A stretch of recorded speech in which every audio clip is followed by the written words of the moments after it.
Il y a dans la Bible 2 livres où s'exprime plus qu'ailleurs la souffrance de l'homme, voire la désespérance de l'homme. C'est le livre de l'Ecclésiaste et le livre de Job, dont nous avons entendu un extrait il y a un instant. Vraiment, la vie de l'homme sur la terre est une corvée. Je ne compte que des nuits de souffrance, je n'ai en partage que le néant. Mes yeux ne verront plus le bonheur. Nombreux sont les personnes qui peuvent éprouver cette désespérance. Peut-être parmi nous, certains sont-ils dans cet état d'esprit en ce moment. Les épreuves de la vie, et Job en connaît un nombre, les épreuves de la vie sont parfois trop lourdes à porter. Et il nous semble que la vie ne vaut pas le coup d'être vécue.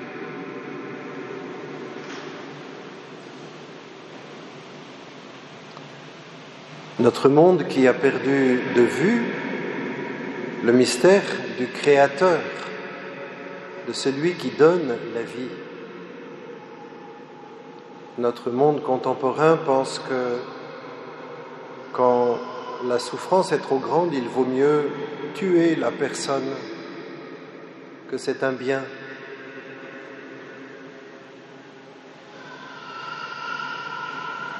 Il faut le courage de l'espérance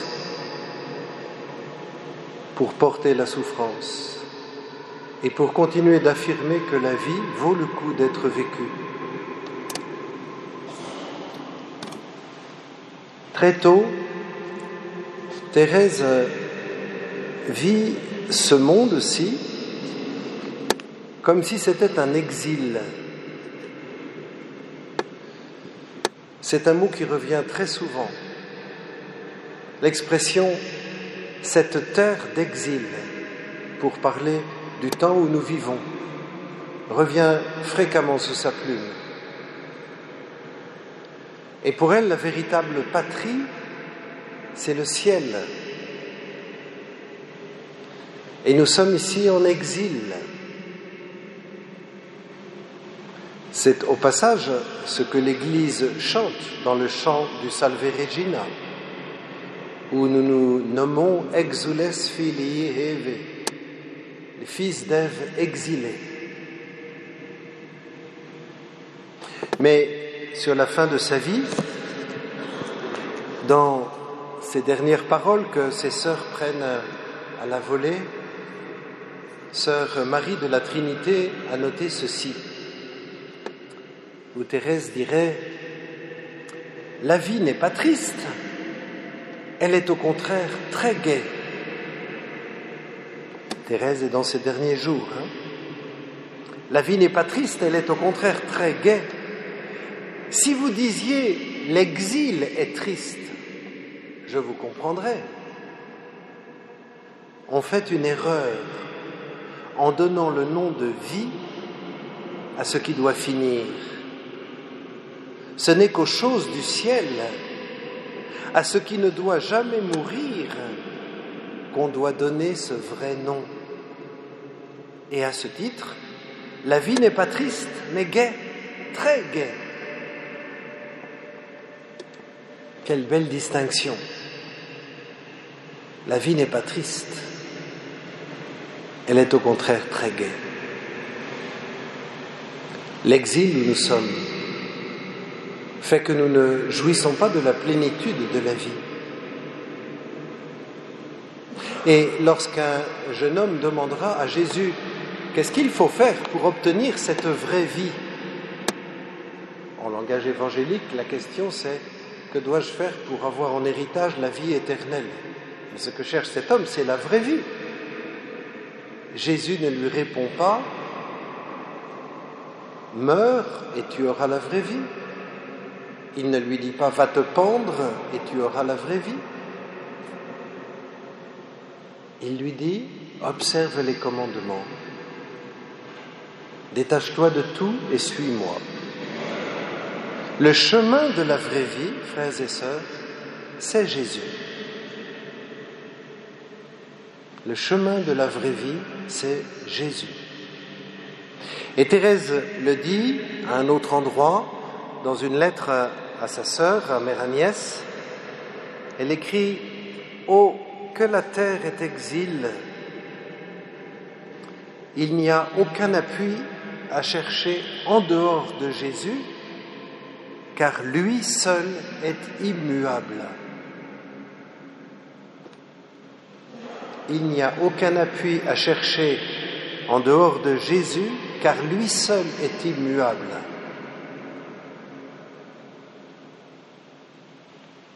Cela rejoint un peu ce qu'on appelle la devise des Chartreux, Stat crux dum volvitur orbis. La croix demeure tandis que le monde tourne.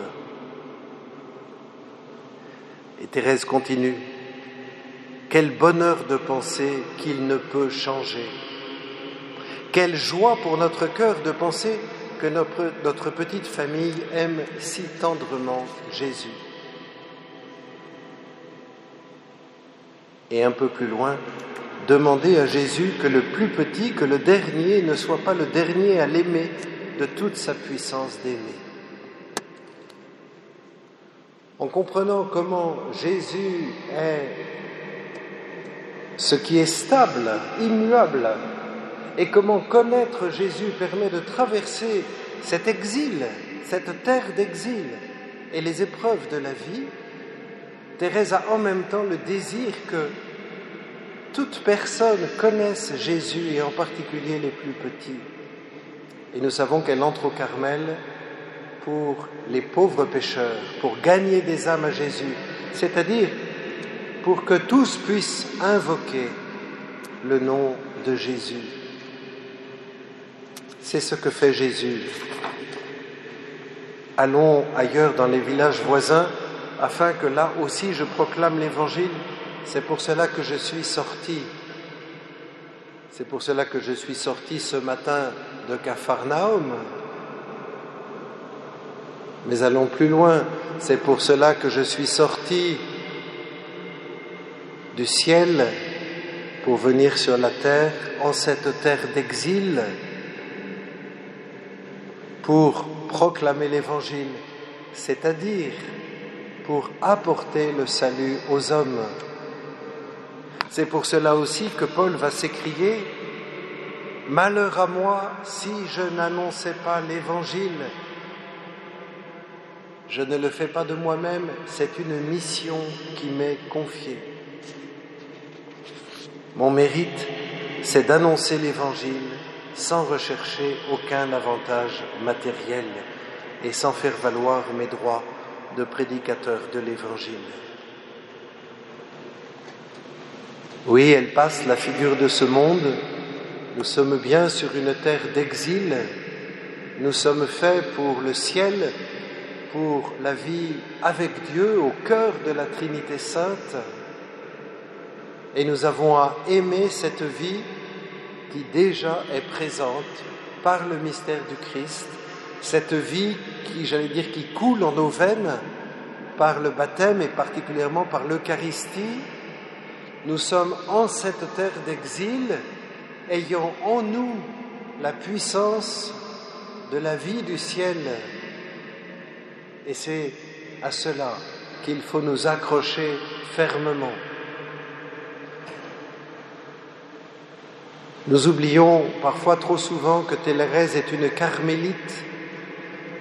Et ce qui caractérise la vie du Carmel, aujourd'hui encore, ce sont ces 2 heures d'oraison silencieuse, 1 heure le matin, 1 heure l'après-midi, en fin de journée, où les fils et filles du Carmel, les hommes comme les femmes, prennent le temps de s'arrêter dans le silence et de se tenir en présence de Dieu pour accueillir cet amour de Dieu, accueillir cette présence de Jésus et méditer la parole de Dieu. En cela, ils ne font qu'imiter Jésus. Vous l'avez entendu dans l'Évangile, c'est le verset 35 du premier chapitre de Saint Marc.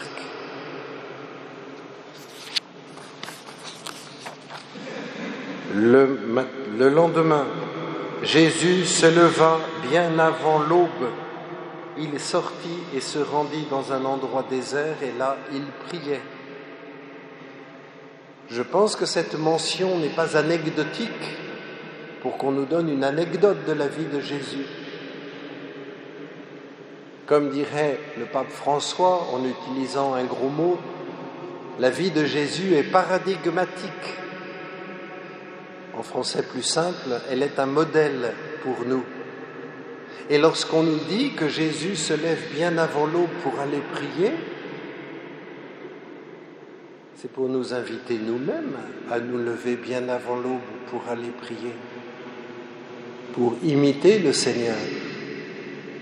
Jésus, dans son humanité, vit ce besoin de consacrer du temps à sa relation avec le Père, à écouter le Père dans le silence de la terre, en cette terre d'exil, de pouvoir toucher au ciel. Nous ne sommes pas ni carmes ni carmélites, je l'entends bien, mais étant disciples de Jésus, baptisés, confirmés, je l'espère, ayant reçu la plénitude du don de l'Esprit Saint, nous avons besoin de prendre quotidiennement du temps de silence pour nous tenir en présence du Seigneur, goûter son amour et écouter sa parole. C'est ainsi que nos vies pourront petit à petit se convertir, c'est ainsi que progressivement la charité et l'espérance pourront habiter notre cœur par la foi que nous cherchons à vivre. Et c'est ainsi que nos vies annonceront l'Évangile. Non pas d'abord par la conscience que nous en avons, mais si nous vivons cette terre d'exil avec ses épreuves, dans la logique du ciel et dans la joie du ciel, alors nos vies elles-mêmes proclameront à notre monde l'Évangile du Seigneur. Amen.